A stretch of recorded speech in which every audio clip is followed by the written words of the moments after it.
L'histoire vraie ou pas de Pierre Bellemare. En 1357 au Portugal, Pierre, fils d'Alphonse IV et de Béatrice de Castille, s'apprête à monter sur le trône. Pourtant, il est malheureux, car l'élu de son cœur, Inès de Castro, une ancienne dame de compagnie de son épouse avec qui il a entretenu une longue relation adultère, est morte voilà 2 ans.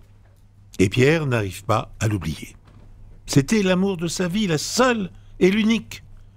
Tombé amoureux de la noble Castillane peu de temps après son mariage, en 1339, il lui resta attaché pendant plus de 15 ans, jusqu'à ce que la jeune femme soit assassinée en 1355. Pierre vécut même avec Inès pendant de longues années après la mort en couche de son épouse officielle, faisant fi du scandale provoqué au sein du royaume. À plusieurs reprises, il émit l'ardent désir d'épouser l'élu de son cœur, mais il se heurta constamment à la désapprobation de son père.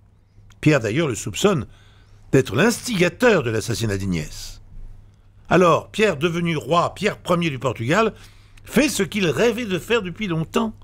Il révèle qu'il s'était secrètement marié avec Inès avant sa mort et la déclare donc nouvelle reine du Portugal. Mais pour que le titre soit effectif, Inès doit être sacrée pendant une cérémonie officielle. Et Pierre va faire les choses dans les règles de l'art. Il suit à la lettre chaque étape de la cérémonie. Inès doit être sacrée comme n'importe quelle autre reine du Portugal avant elle. Et tant pis si elle est décédée. Pierre la fait déterrer pour l'installer sur le trône, parée des ornements royaux, comme le veut la tradition.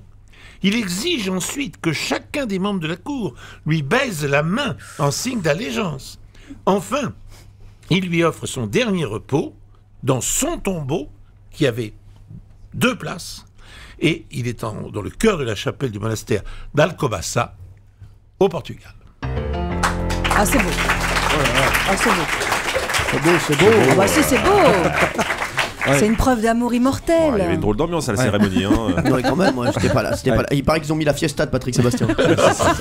Ça n'a pas marché. Quelle horreur! Mais pas romantique. Franchement, je raconte une histoire oui. émouvante. Vous voyez quand même là-dessus.